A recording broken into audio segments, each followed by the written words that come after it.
Oh, God. Oh, my God.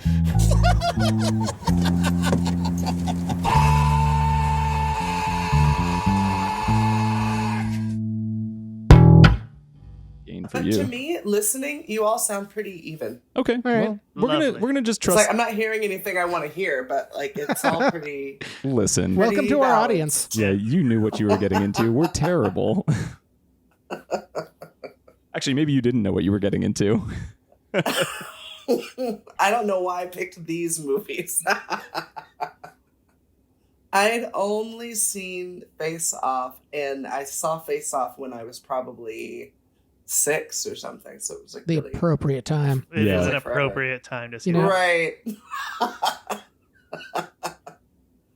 Welcome to Cage Match, a roundabout way of meeting Nicolas Cage. I'm your host, Sean, here with my befuddled co-host. I'm not befuddled. I'm just disappointed. But disappointed. And what's your name? Nick. I'm Nick. Season 2, Nick. Yeah, season 2, Nick. A lot less to live for. And our producer. Peter, hello. And this week, we are back for season 2. That's right. Yeah. We've done 32? 33 if you count the wrap-up episode. 33, plus some extra stuff of these. So Wow. 33 and others. get ready to hear all the same opinions again for another 15 months. No, but we have friends this time. My first opinion is these White Claws suck. Yeah, they're pretty bad. Sorry, Sparkle Buddies. Yeah. Oh, yeah. These Sparkle Buddies suck. These little buddies suck. But yes, as Peter said, we have friends, and this week we have our guest, Jimmie. Hi, Jimmie. Hello, everyone. I'm not drinking White Claws, so I will send blessings from afar. Ooh. I think you have the better choice with white wine at this point. It just has to be white. White Claw, white wine. Yeah, Jimmie Herrod is a very talented musician, singer, performer, and actor, and we're really thrilled to have you join us in our really dumb adventure. Yeah, my first question, why? It's hard to say no to Peter. I tried very hard, and no, it's just it's hard to say no. Here I am. It's true. I get it. And so last season, to catch me up, let's pretend I'm totally new to this world. Was last season all Nick Cage also? Yep. Yeah. How many movies has this man done? Over 100, and he's got more coming out. 6 this year alone. Oh, But we're not doing all of them. We took what we consider to probably be his 64 best films, Well, categorize them. Peter misled us into believing these were Nicolas Cage's 64 best films. That's true. And here we are. But as we've established, we don't say no to Peter. But we took 64 films, categorized them from action, comedy, serious, and wacky, and have been every episode taken 2 films and whittling them down from 64 to 32. Yeah, so we're in the beginning of whittling from 32 to 16. And then right on down to number 1 best, most watchable, most rewatchable Nick Cage movie. Because we will, at that point, have watched a Nick Cage movie with single watches 7 times, I think, will be the winner. We've committed literal days of our life to these movies. was the first season just 1 movie per episode then? No, it was the same concept. It was still the head-to-head. Oh, okay. Tip to tip in Nick Cage's world. Yep. Yeah. Nuts to butts. Just Nicolas Cage running a train on us. So, Jimmie, what is it that draws you to this myth, this legend of Nicolas Cage? It's funny. It's like, yeah, I've seen him in many movies, but I don't know if he's my favorite actor. So this was like a great excuse to like challenge that. And I might have to watch more movies to really get that final stance on it. But these two were a good comparison. I think they're like from different eras of Mr. Cage and different eras of just like culture. So it was interesting to watch these two and try to come up with an opinion. If you don't think he's the best actor now, watch 64 of his films, and then you kind of just have to say he is, because people are going to judge you either way. I think my brain is broken now at this point. Well, let's say this week, our first lineup or our first matchup for round 2 is Face Off versus Ghost Riders. The first Ghost Rider, not Spirit of Vengeance. Yeah, it has no vengeance. No vengeance. No spirit. No spirit. No joy for me. Plenty of joy for me, mostly because there's no joy for you. I don't know how off. you didn't come through this watching without learning to love it a little bit. Oh, I love it a little bit now. I just really don't like it. The Ghost Rider? So I guess we're talking about Ghost Rider first. Yeah, Ghost Rider is not my favorite. But yeah, let's do Ghost Rider first. So Ghost Rider is the story of a little boy, Johnny Blaze, who makes a deal with the devil to get rid of his dad's cancer, but deals with devils go poorly, so dad still died, and now Johnny is the spirit of the devil's like vengeance, but not with that in the title. Because that's a different movie. Yeah. That sounds like a different movie, yeah. It's a better movie. Then he grows up and has to stop Mephistopheles' kid from taking all the souls and making hell on earth. Yep. As a skelly boy. So the first thing I noticed on my rewatch of this movie is Ghost Rider and Blackheart and his friends, they're the Planeteers. Oh, yeah. Earth, Fire, Wind, Water, and Wes Bentley is Heart. Blackheart. Yeah. That's my joke, everyone. I'm done. All right. Thank you for listening to Cage Match. See y'all next time. Wait a minute. Do we just always end the episode when Sean tells a joke? Oh, Like really bad one. Yeah. Yeah. Oh, okay. Fold up shop. That explains why we finished so many episodes. 5 minutes in. I don't know if that's a dig on that I just never tell jokes or that all the jokes are good up until the worst one and then we leave. You decide. Fuck you guys. I know I'm fine. Yeah, so this movie is still weird, but not too weird. Oh, God, I still don't like the jelly bean thing in the martini glass. Oh, I forgot about that. Jimmy, you said this was your first time watching this movie? Yeah, I remember when it came out, like, I guess I should say I remember the title, but it kind of stops there. I didn't hear anything about it. And then right after watching it, I wanted to look up the Rotten Tomatoes, even though I don't always agree. And I kind of had to agree for once. I'm like, okay, the tomatoes should be thrown at this. So your initial thoughts? It's funny because I don't want to start talking about Face Off just yet, or Facelift, whatever. But I did feel like I left Face Off with much more in my memory than Ghost Rider, which I watched after Face Off. It's like, it's not super memorable and it's kind of formulaic or just maybe predictable. Like there's going to be a damsel that's sort of in distress. And then like, yeah, I don't know. It was just not, I wish it grabbed me more. Yeah, it's very much a fluffy movie. There's not anything substantial to it, and it doesn't like change the game in any way. And they tried to add comedy, like in the sense of the beans instead of like a drink. Yeah. And the first time he does it, I'm like, okay, fine, like weird, but we're gonna move on. Oh no. 20 minutes later, here he is. With Yep. Yeah, he's like, Donald glass. Logue, do you want some beans? And he's like, I don't want the fucking beans. Yeah.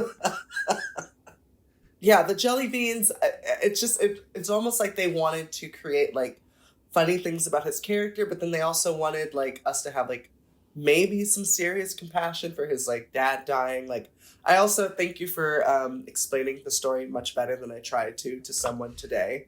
I was like, yeah, like he sells his soul to the devil, but he doesn't realize it, sort of.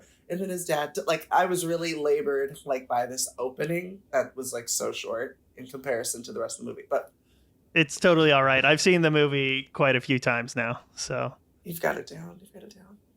It was better for me on a second watch. I tried to go in with a very clean attitude on it. I still don't love it. Yeah, it's definitely easier the second or third time. Like anal. But Well, you were mentally lubricated for what you were going to experience yes, you fit right the in second here. time. I still maintain that the comedy is intentional. Peter, I know you disagree with me on this, but oh no, I think it's intentional. I just don't think it's great. it's not Like, great. No, but I mean it's fine. I Yeah. mean this movie's fine. The action's okay. The CG's It holds fine. up. I think it really holds for up. the time. Yeah. For the time, I think the CGI is pretty good. Incorrect. Mm-hmm. Ghost Rider is really good. Everything else looks like shit. Yeah. Yeah, the bad guys wind look so guy. stupid. The dirt guy. Yeah, the villains really sucked in this movie. I think that's a problem too. It's like none of them are necessarily a challenge aside from Blackheart. They're just situational inconveniences. Yeah. And Blackheart, he apparently had figured out well in advance. There wasn't much of a struggle for him. It was just, again, situational inconveniences. I mean, the problem with the character of Ghost Rider is I can't think of a single big villain that people would know of his. Kind of like the Wonder Woman problem. There's not a mainstream villain that goes along with the character. Like the closest Ghost Rider villain I could think of, and I've read a lot of Ghost Rider, is the Orb, who's just a guy who has a big eyeball for a head. Oh, yeah. I mean, that's kind of cool. But he doesn't do anything. He just has that. It doesn't have any power. Seems like a liability. Yeah. Like you'd get dust and stuff in it all the time. And It's weird. Like he's a weird Ghost Rider is a weird Expensive character. contact lenses. yeah, just really big ones. dinner plates. Yeah. And Blackheart's such a weird villain because he's not a regular comic villain, and I think most people would know him from like Marvel vs. Capcom, where he looks like a big tentacled badass. Yeah, Yeah, everything's better with tentacles. Looking like Wes Bentley isn't exactly the most badass thing. You hear that, Wes Bentley? Take that, Bentley. Come at me. Come on our podcast. Come find me. Share your opinions about how you look. Yeah. And how you feel about Ghost Rider. Mostly that one. Yeah. My understanding is Wes Bentley doesn't remember Ghost Rider. Yeah, I felt like the villains, they're all, well, the three, he just takes them down within like a minute of them interacting. So they're very like, dismissive or dismissible. Like you don't remember them. I don't know any of their names. They just like kind of fly at him or pull him underwater or something. And they're like forgotten. And it's like, oh. Yeah, there was Dirty Dog. Yeah. Or Wet Boy. Dirty Dan. Yeah, Moisty Boy. Uh-huh. Moisty. Air. Mm. Windpipe. I mean, essentially, much like the band, they took their look from Godsmack. We've forgotten all of them already. Take that, Godsmack. Come on our podcast, defend your existence. Talk about Ghost Rider.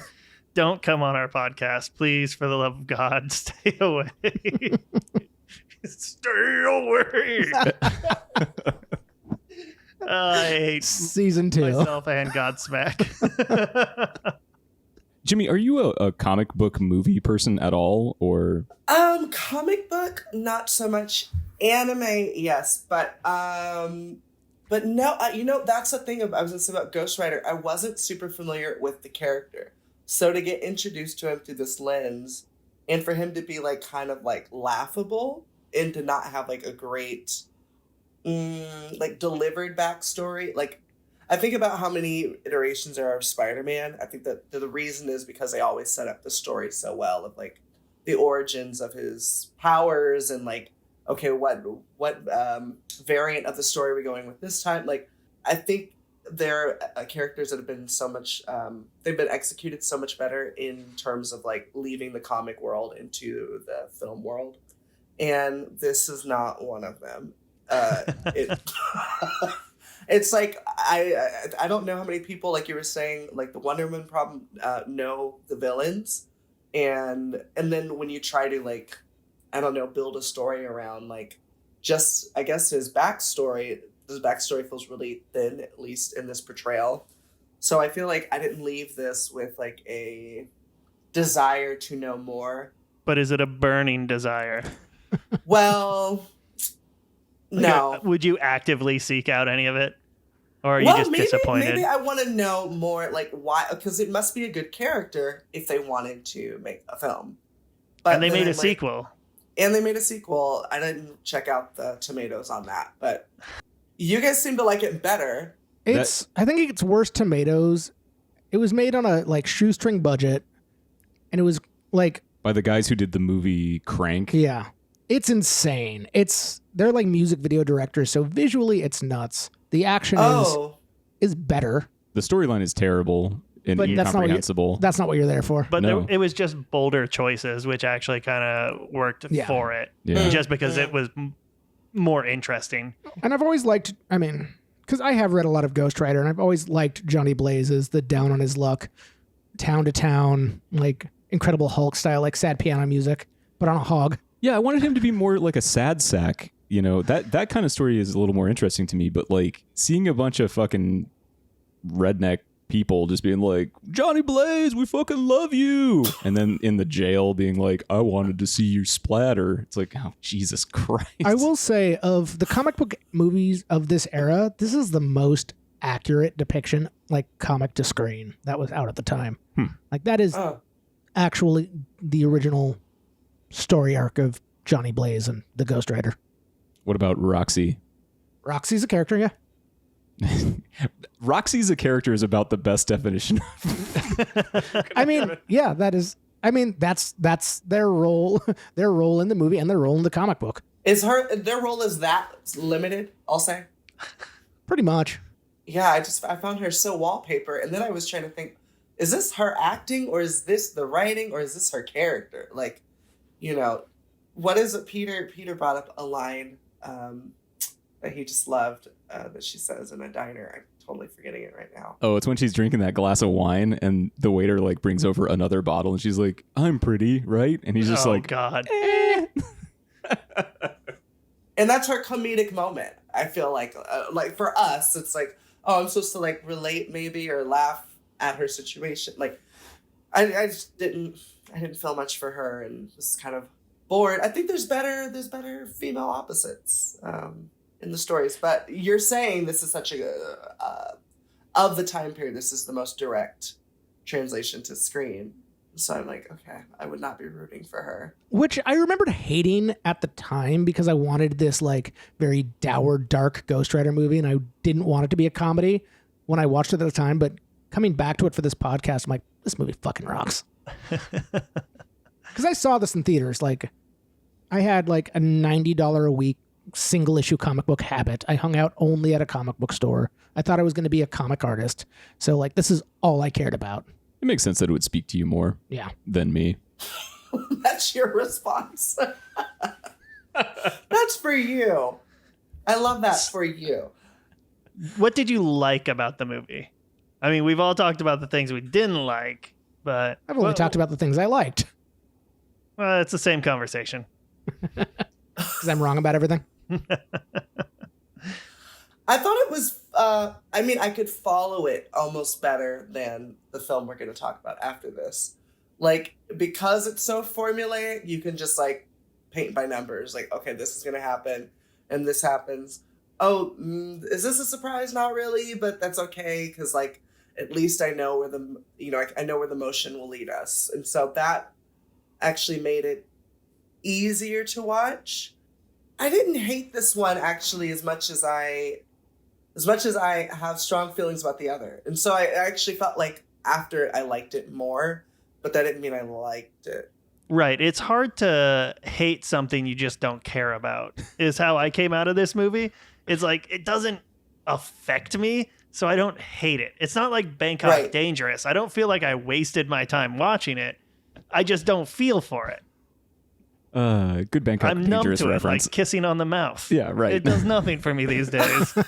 Just dead below the waist. Yeah.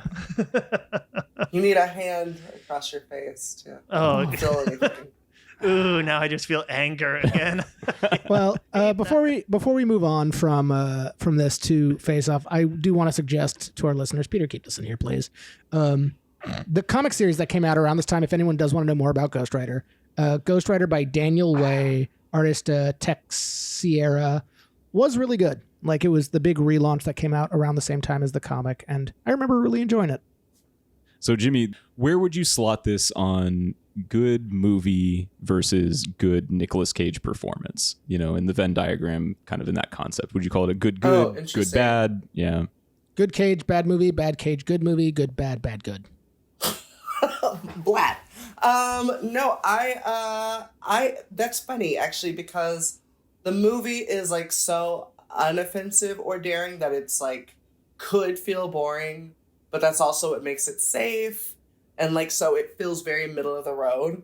But Nick Cage in this is also interesting because like, God, I guess it's an interesting thing to watch so many of his performances in a row. Because like, it's easy to sort of be like, oh, this is just who they are on screen. Like, you know, to generalize. But I did feel some differences in this than some other moments I've seen of him on screen.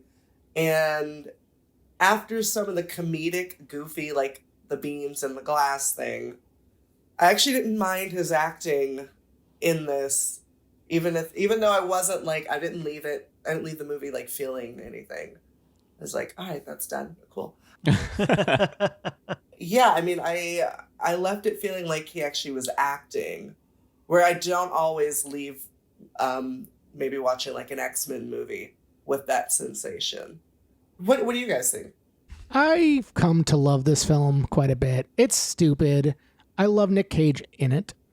You know, thinking about it after having seen so many of his films, this was 2007? It was mid-2000s where Nick Cage was still kind of a big name. Not that he isn't now, but it's different now. Like he could still lead an action vehicle. I think I'm just so okay, so it only feels to me like this is a movie I could watch at like my uncle's house. But like an uncle I don't know that well, so there's no real investment, but I can put it on and we can both just ignore each other and ignore the movie. It's just to pass time, so it's not silent. Yeah, it's literally just to speed my way to death. That's how I feel about this movie. Yeah. I mean, it's fine. I wouldn't turn it off if it was on, unless I had something better to do, which could be anything. It could be a prolonged bathroom break. I'd watch this during a prolonged bathroom break. That's a long bathroom break. You guys need fiber. Just to get away. Just an escape. Yeah, fair. You know what? I live by myself. I'm always away. I'm so lonely. No, this movie's fine.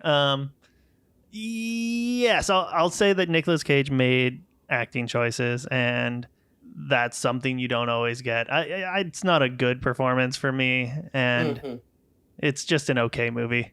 I don't think the movie works without Nicolas Cage. I don't know. I could say otherwise, but make Wes Bentley Ghost Rider. Yeah, just as the people demand. Just make Nicolas Cage the villain, Blackheart. Yeah, that would be fine. I would like that a lot as well. I just want anything with Nicolas Cage in it at this point. It's Stockholm Syndrome, baby. Yeah. Yeah. You're convinced just from the process of this. Nick Cage needs to be in everything. It's weird if he's not at this point, yeah. Yeah. He's in the media I consume, so I don't think that would change anything. It's going to be weird when we're done with this in like 15 months. Yeah. Suicide Pact? Suicide Pact. Yep. But won't there be more movies to report? Well, we can always review his back catalog and then the new ones, you know, if we wanted to continue talking about Nicolas Cage. We could literally just reorganize the bracket. Do it again. Oh, yeah. Do it all over. Start from the top, baby. Yeah. Just do the whole seating system based on how much chest hair we see. Ooh. Or like how far his hairline has gone. Oh, yeah. Yeah, that's a good idea. It's a body hair only bracket. Yes. Yeah. All right. Does he have a beard? It's a bearded section. See? Ooh, this works. God, yeah. Damn, we could do that. All right. All right. Thanks for the idea, Jimmy. I was shocked by how cut he was in this movie. Right? He does do that sometimes. He doesn't look like that when I'm looking at him neck up. I'm like not trying to look neck up. And then suddenly his shirt's on. I'm like, what where? How? CGI? He's always got a soft boy face. I'm convinced in this film it's CGI because that was... It's really cut for him. I'm looking up what movies were around that time. But the abs are also like weirdly, like grossly cut. So before that, he was in World Trade Center, Wicker Man, and then after that, he was in the 2 Grindhouse movies, and then Next, which none of those were ripped roles. Yeah, no, that's CG. It's got to be CG. It's CG. Fake body. Really? Yeah. It must be. I mean, we've seen him get cut for roles before, but that was like chiseled. It was chiseled. You know what? Maybe he did get cut to be a superhero because he always did want to be a superhero. He was almost Superman. So maybe he did get cut for the movie. So he required that nothing scene with him with his shirt off. And, where he's just like in the mirror. Yeah. Yeah. Yeah, and it doesn't take much to actually turn just being in shape to looking like that. It's just dehydrating yourself. Yeah. That's a good point. Right. So There's no good segue into the Jimmie had one earlier, and then we kept talking about Ghost Rider. Well, so I was gonna say he's in good shape in Face Off as well. there we go. But his hairline is very different. Yes. Well, don't they edit his hairline when he becomes Travolta? Maybe Yeah. that's what it is. They're just All right. trying to blend the hairlines. They're like, we don't know what his hairline should be at the start of this. Okay, who wants to do a quick recap on Face Off, 1997, John Woo? Nicolas Cage and John Travolta switch penises. But not. Oh, they totally do. do you think it was like a degloving situation? Like they just kind of cut around it and like peeled it off and, Just like the face? and then just rolled it down the other penis like a Or is it condom? injection? Maybe it's injection. Like just weird collagen to like fill it out if it's plumper. But what if it's skinnier? What if it's circumcised? Circumcision, I feel like you could work back and forth with. Like you just get like a foreskin tuck, and then they come out kind of like the hem on your pants, and then they can release it when you're done being circumcised. Maybe. Like a Yeah. tailor. I think so. I'm gonna ask my tailor if this is something we can work with. It's like, I don't know. I'll just knit you a turtleneck. I can't remember. yeah. Have we talked about this? Are you circumcised, Nick? We've talked about it Yeah. on like every episode ever. What? Hold on, let me make sure my volume is up on this part. It's a dominant portion of our this friendship is podcast. just discussing our penises. Well, on Sean the seems internet. to have like penis blindness in remembering that he's seen both of our penises before. I mean, I saw yours, Peter, cusped by the moonlight. Correct. And I just whipped mine out after a Warhammer discussion, I think. No, we were camping. Yeah, Oh, that's true. We were camping. it was actually both because we made plans to play Warhammer and then never played Warhammer, but you saw my wiener. What is Warhammer? It's something that doesn't get many people to look at your penis. Okay. Okay. And we're back. So, Face Off. FBI agent Sean Archer is trying to track down, I want to say Xander Cage, but no, that's wrong. Castor Troy. Castor Castor Troy. Who is Xander Cage? That's Isn't that Vin that's Diesel Triple X? from That is X, Triple yeah. X. This is a Triple X podcast now. Fuck yeah. Cooking Remember with Diesel. Remember that Rammstein performance in the second one, Enemy of the State? I do not. Oh, so good. I never saw that one. My friend's in that movie. Really? He's an extra. Oh, Nice. I thought you were going to say it was Vin Diesel. And I was like, You're friends with Vin Diesel? Yeah, I'll get him on the podcast. Good. you- We'll talk Nick Cage. You only bring this up in an Enemy of the State conversation? So Xander Troy, Castor Troy. Castor Troy, is a terrorist who is trying to blow up the LA Convention Center and parts of LA For reasons. for, reasons, but gets put into a coma by Sean Archer during a kick-ass gunfight in an airplane engine depot. Yeah. But they don't know where the bomb is, and the only way to get it is for scientists to swap their faces so Sean Archer can go undercover as Castor Troy. Castor Troy. Castor Troy. Thought that was right, but I'm like, no, you're probably wrong. We'll get flashcards next time. Thank you. And goes undercover to get the information from Castor Troy's brother, Pollux Troy. Pollux Troy.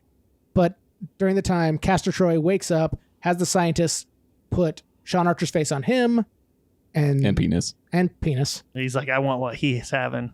And then Sean Archer has to escape from prison to stop Castor Troy, who is sleeping with his wife. Because apparently nobody decided it was important that this undercover operation was not quite so undercover that he could be pulled out. So that was part of the thing was only his partner, Like- FBI director, Like crime fighting partner, not his wife partner. and the scientist who did the operation were the only ones who know, except for the entire team of scientists who worked there. Who They got burned. No, only 3 of them got burned. The Right. other ones got burned too. The other 20 people did not get burned. They probably got burned.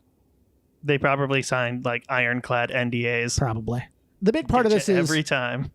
Castor Troy, as Sean Archer, sleeps with Sean Archer's wife, and she is none the wiser, which just tells me she's been checked out from that marriage for a while. I also really think that they didn't fuck at all or do anything. And like that was the thing in months. And that's why he's like, oh, you're not giving your wife what she needs. I'm going to give it to her.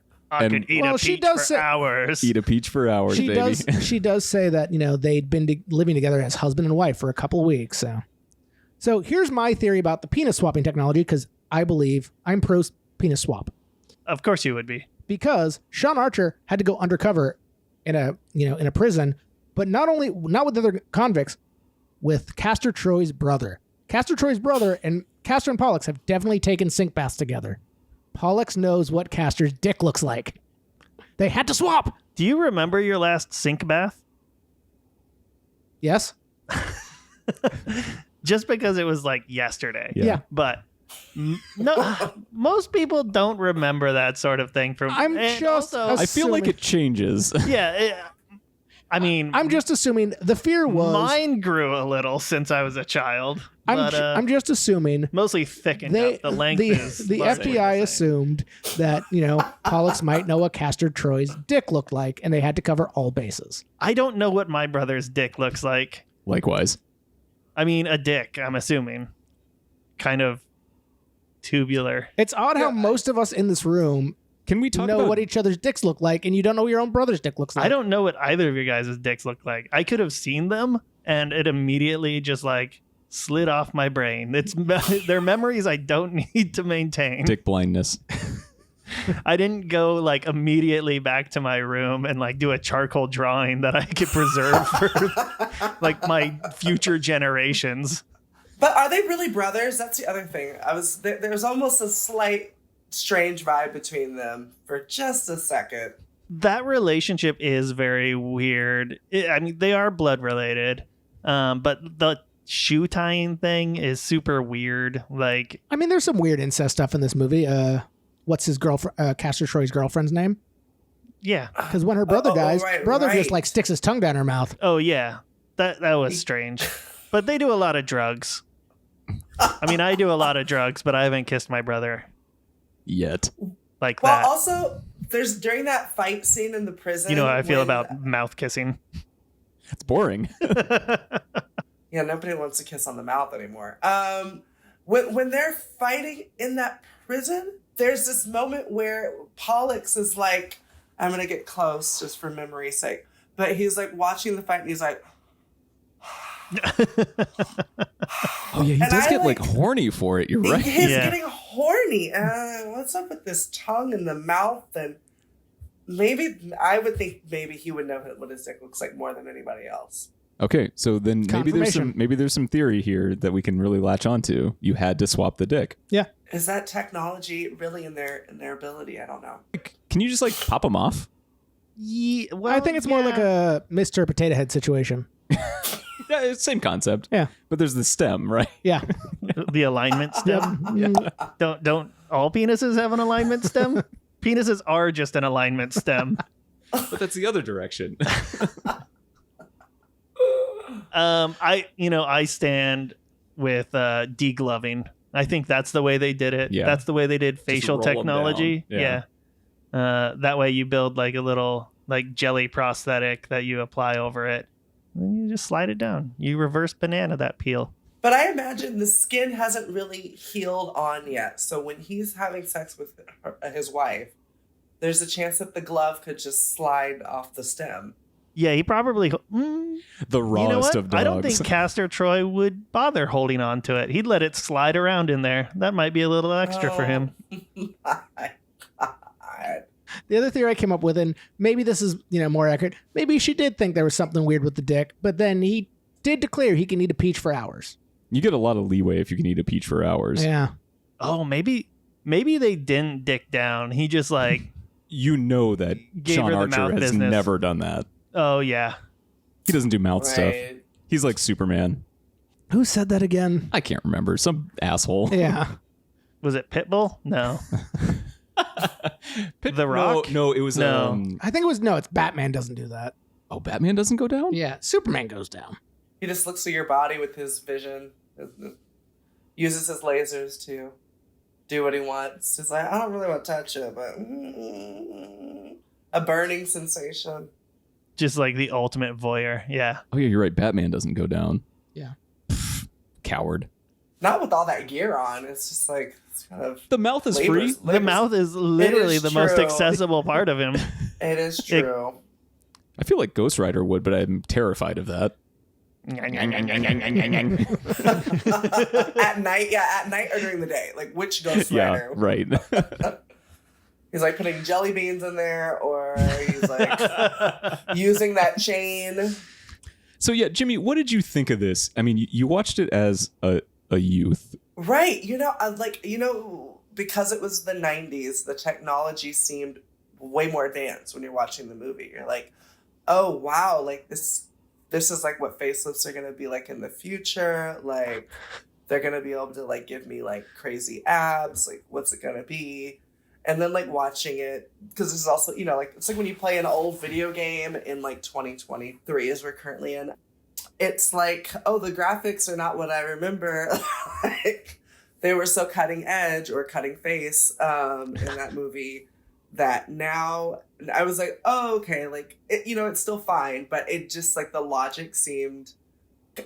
I thought the movie was a comedy, basically. I was going to say everything felt kind of goofy. It felt like this, like, comedy that didn't know it was a comedy.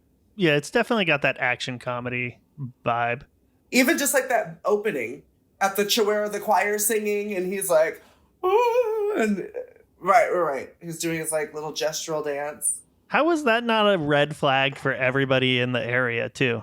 Do you not follow what the Catholic Church gets up to? Yeah. Have you not met horny priests? I haven't been allowed in church in a while. That's true. I guess what should have alerted everyone else was he was sexually assaulting a woman instead of a boy. Take that, Catholic Church. Come on our podcast. Yeah, Talk about Nick Cage. I think they've been coming on enough. Oh, God. Oh. Boo. The spotlight is on them. Oh, you Spotlight, fucking another boo movie my about the joke, Catholic but you let Church. Sean come on here every other week? This was my idea. I get a pass. Yeah, he's very creepy, like, just from the onset. And you're kind of like, okay, how's nobody paying attention to this guy? They're, like, mid-song. He's, like, all up on these... I don't remember if it's a girl. He's all up on somebody. There's somebody he's basically groping. Whatever. What were John Woo's, like, American movies? There was this. There was... Well, there was the Wind Talkers movie. Wind Talkers. Oh, Mission Impossible 2. Mission Impossible his 2. Other big Oh, one. that's that was right. Around this time. That one Yeah. was the worst That is Mission the worst one. Impossible. Oh, it was a terrible movie. Yeah. But on the Woo, like, overlap stuff, So many dubs. one of the things that I was really kind of blown away by in this movie is how many people Cage has worked with again from this. Joan Allen as his wife in this and in Left Behind. Chris Bauer, who was Dubov, the guy in the prison whose wife got fucked by whatever. He was the Machine in 8mm. Nick Cassavetes, which was Dietrich, the like drug guy who gets shot in the neck and dies. He was Psycho in Prisoners of the Ghostland. Harvey Purnell is the director of the FBI, and he was the father-in-law in The Family Man. Colm Fiore was Dr. Walsh, who gets killed in this, and he was the doctor in City of Angels. John Carroll Lynch was the shitty prison guard, and he was in Gone in 60 Seconds. Tom Jane was in USS Indianapolis. Gina Gershon was in Inconceivable. And then, yeah, Woo and Cage teamed up again in Wind Talkers. It's like, that's a fuckload of people that he's overlapped with in one weird movie from 1997. To be fair, I don't think him and Joan Allen have any scenes together in... Before she gets raptured? Yeah. Yeah, I don't think they do either. But no, it's really interesting. That's part of what this podcast is how much this man fucking works. What is the movie that she gets raptured in? Left Behind. Oh, no, I know of it. Okay. Yeah, it's of that book series. I thought you were joking, but no. Oh, literally Left Behind. I see. No, a literal rapture. Okay. Mm-hmm. Yeah, So she's in like 5 minutes of that movie and then she's taking a shower and just disappears, and there's like a necklace left in the running shower.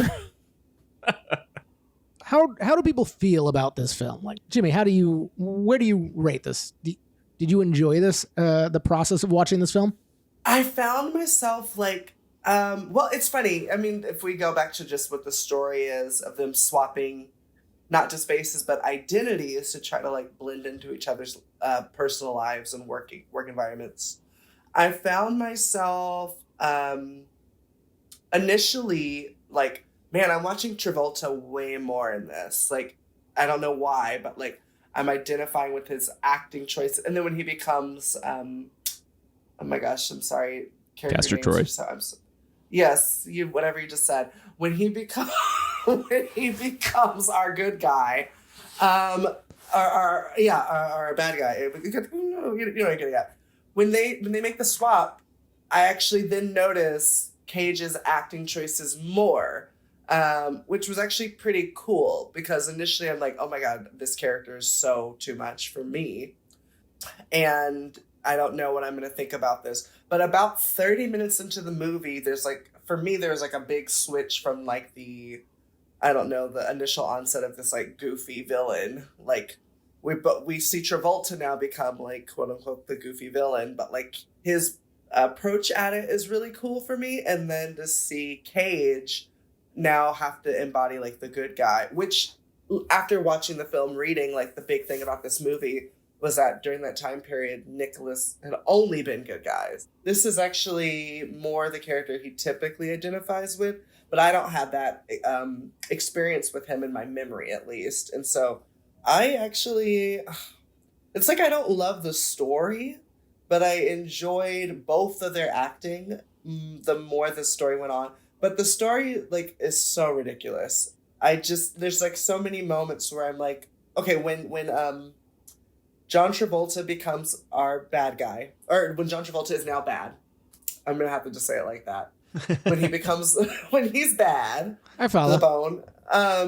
And he's in his office and he grabs his assistant's ass and she's like kind of like caught off guard, but like, am I into this? Like, what was that? Like, new dynamic in the workspace. Like, that was so strange. Is it promotion week already? Right. I'm like, okay, this is the 90s. Like, what are they trying to say? But his acting in that, I basically start loving their acting choices after that, because they both have to be the very opposite of what they've been portraying thus far, I guess you can get at. But so I don't know if you saw this in any like research you've done for this film, that Travolta and Cage spent like a week just hanging out together to learn each other's mannerisms to play each other. So it's a lot of fun how much you kind of see Travolta really shift. Yes. Where Nick Cage goes from this over-the-top character to a pretty kind of like quiet character. A demure kitten. Very even-tempered, mellow. But it's funny because I would almost think that like, or in my memory, Travolta before is still a little more heightened. And so I feel like I see a big change, maybe the bigger change between like crazy villain to like, I'm not the bad guy that you think I am. Yeah. Or like, Cage being Cage, whoever he is at the next point. I appreciate the mellow Cage after such a heightened Cage. Story-wise, I'm like, this is all over the place. But I think that actually when I read about it afterwards as well, like people really liked the risks the movie took in comparison to everything else that came out. And that was sort of the big reaction I feel like I ended up having when watching Ghost Rider afterwards. It's like, oh wow, like this movie feels so unsafe in comparison to something that feels so like placid or like even tempered the entire time. Like that I can predict everything. Where like there are moments in there's sharks, there's LL Cool J. Oh, Deep Blue Sea. Yeah, like there's moments of Face Off that remind me of Deep Blue Sea where it's just a little ridiculous, but like at least I'm still engaged and I like want to stay like committed to watching the whole time, which is not my experience with Ghost Rider. So like this was, in that sense, it was like a better movie because at least I was like drawn in. I think before we get into the final question, I do have one other question about this movie that I want to ask. Does anyone else find it weird that Sean Archer decides to like adopt a child who will inevitably grow up to look like the man who murdered their son? I've never liked that part of the plot, and I forgot about it again, and I hate that you brought it back up. They removed that after audiences hated it, and then they put it back for the final cut. Just like the penises. It's just why? Yeah, it's terrible. I mean, here's your new brother, and then she just fucking face palms. I respect that kid should have knifed her. Almost every choice that this movie makes. I do not like the face touching, It's just so dumb and forced. And everyone doing it. Yeah, and I do not like Little Boy Returnal, but I like the gunfight in the church. That was a great gunfight. I like the combination car and airplane chase because that's always awesome. I love a boat chase, and this has a sick boat chase, even with like jumps and stuff in it. That's good. It's got prison fights. I don't know. I like the prison fight. They just kind of they just sort of looked around and they're like, these are all cool things. These are cool things that make movies cooler. And then there's just the stupid attempt at making like an emotional climax. We do have one update from the last time we talked about this movie to now. Oh, how? We've suffered. We no longer have 5 to days. say. We no longer have to, say Danny Masterson's an accused rapist. Oh, that's true. Yeah, he's a fucker. Oh my God, I forgot about this. That's There's the whole aged scene terribly.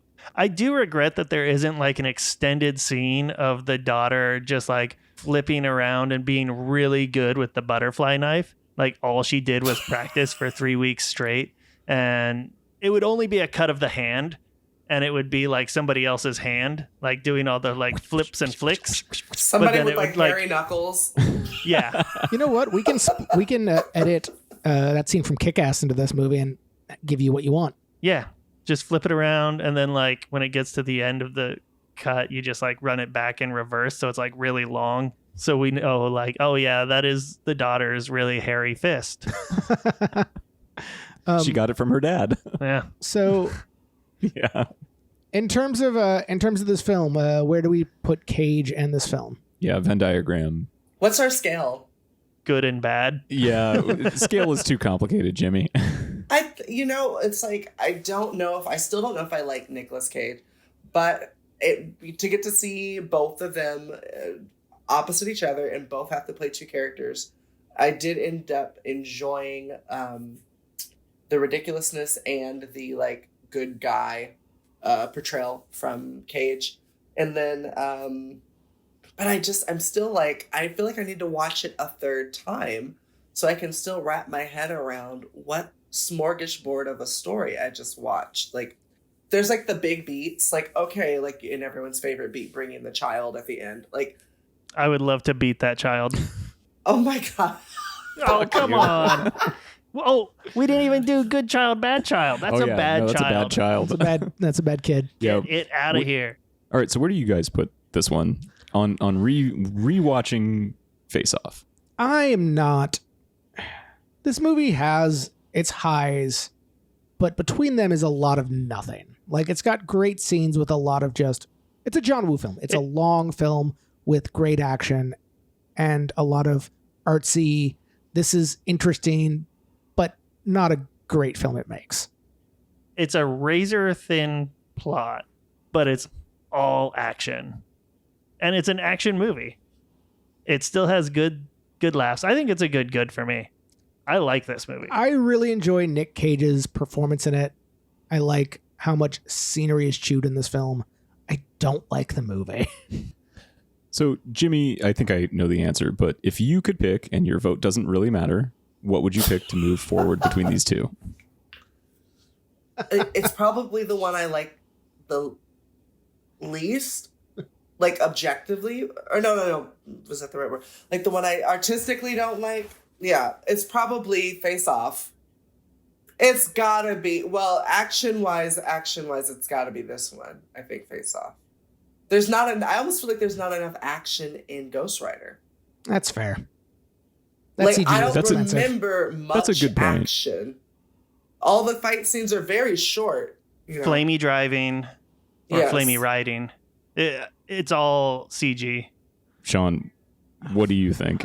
When you put it that way, when you put it down to what's the better action film, it is definitely Face Off. I personally enjoy the stupidity of Ghost Rider more, and I can sit back and turn my brain off more. Whereas when I watch Face Off, I have so many questions about choices in the story.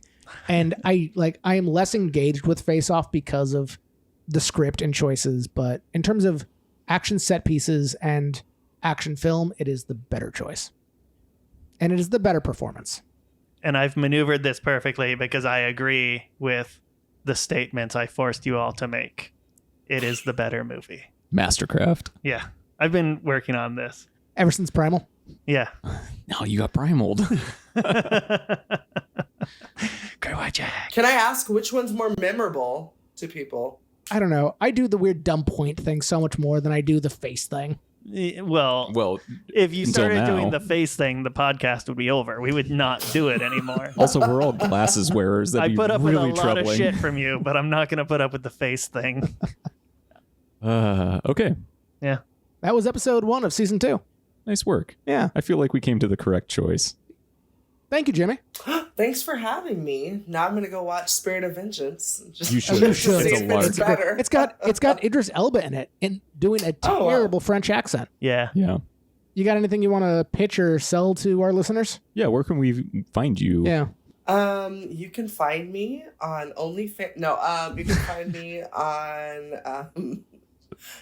on what's the popular one? Instagram at JIMMIE_HERROD, where I occasionally post, and I'm playing shows all over. I should be playing some shows in Washington in January, I believe.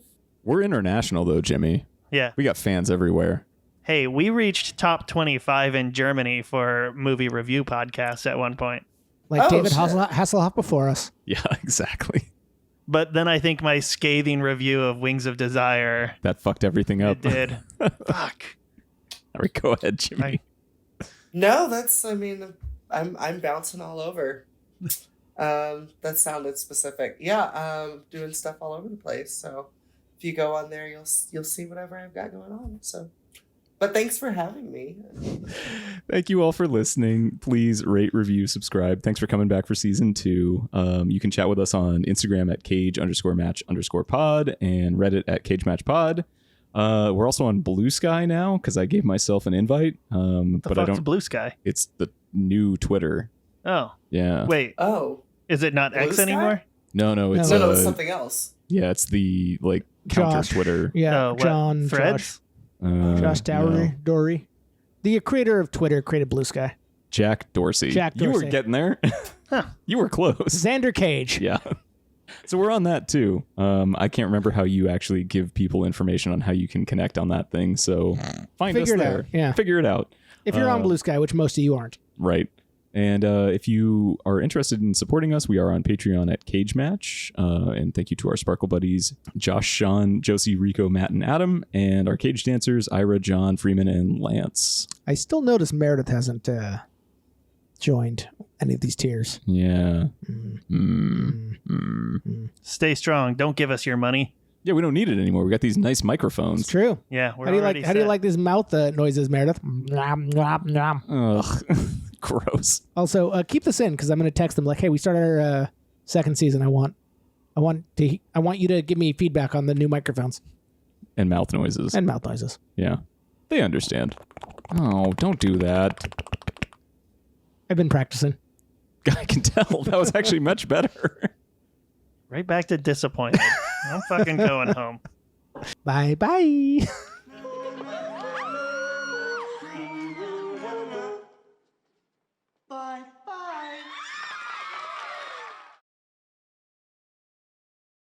Okay. Yeah. We're professionals.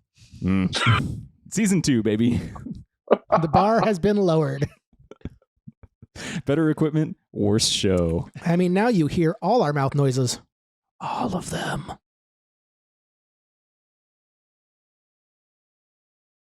Thank you for being on. Yeah, it was a real pleasure. I got to ask you to explain how, when I asked you how to pronounce your name, what you texted me. Can you run through that? Because that is fucking hilarious. Yeah, just my last name. People ask me how to pronounce my last name because I think it's not a hybrid intentionally, but it is a mix of two spellings of the same name. You have like the king who like kills his children in the Bible, King Herod. And then you've got like the department store in Britain, which is like Harrod. And my name is Herrod. And so I always say like her rod, girl with a rod. And then I was like, just in case there's confusion about how to say Jimmie or Jimmie or whatever. I said the J-I is like the sound in jizz, and then the M-M-I-E is like in me. And that is what my AGT following wants to hear. Oh, that's so perfect. Thank you so much for that. God damn it. That's just a mental image of saying like fucking peg me. Yeah.